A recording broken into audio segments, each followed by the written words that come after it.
بسم اللہ الرحمن الرحیم۔ السلام علیکم دوستو۔ ایک دفعہ کا ذکر ہے کہ چائنا کے شہر بیجنگ میں ایک لڑکی کے ساتھ زنا بالجبر کا واقعہ پیش آیا۔ اس وقت چائنا کے چیئرمین ماؤ چائنا کے صدر تھے اور ان کو پتہ چلا تو وہ خود اس لڑکی کے پاس تشریف لائے اور پوچھا کہ میری بیٹی بتا کیا ہوا۔ لڑکی نے سارا ماجرا سنایا تو ماؤ نے پوچھا کہ کیا تم اس وقت چیخی تھی یا لوگوں کو پکارا تھا؟ لڑکی نے ہاں میں سر ہلایا۔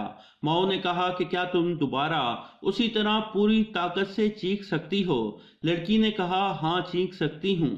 ماؤ نے اپنے ساتھ موجود اہلکاروں کو 500 میٹر دور ایک جگہ پر بھیج دیا اور ان سے کہا غور سے سننا، اگر تمہیں لڑکی کی چیخ سنائی دے تو مجھے آ کر بتانا۔ اہلکاروں نے آ کر بتا دیا، بالکل ہمیں لڑکی کی چیخ کی آواز سنائی دی۔ ماؤ نے کہا کہ اس 500 میٹر کے دائرے میں جتنے بھی مرد تھے ان سب کو گرفتار کیا جائے اور اگلے 30 منٹ کے اندر اندر مجھے مرکزی ملزم کا بتایا جائے۔ اگر مرکزی ملزم کا 30 منٹ تک پتہ نہ چلا تو ان تمام گرفتار لوگوں کو گولی مار دی جائے۔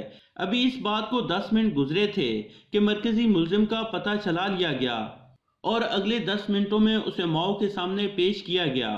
لڑکی نے مجرم کو شناخت کیا اور اسی وقت مجرم کا بھیجا اڑا دیا گیا۔ اسے کہتے ہیں فوری انصاف، جس کی وجہ سے چائنا کا دنیا کی عظیم ترین اور طاقتور ترین ریاستوں میں شمار ہوتا ہے۔ اگر ہمارے ملک میں بھی اسی طرح کا رواج قائم ہو اور اس طرح کا انصاف قائم ہو، ایسے مجرموں کو وقت پر سزا دی جائے اور انہیں فوری طور پر نشان عبرت بنایا جائے تو ایسے واقعات ہمارے ملک میں بھی کم ہو سکتے ہیں۔ تو دوستو، یہ تھی ہماری آج کی مختصر ترین کہانی۔ اگر آپ کو پسند آئی ہو تو اسے لائک کریں اور اپنے دوستوں کے ساتھ شیئر کریں اور ہمارے چینل کو سبسکرائب کرتے ہوئے ساتھ موجود گھنٹی کا بٹن بھی دبا دیں۔ شکریہ۔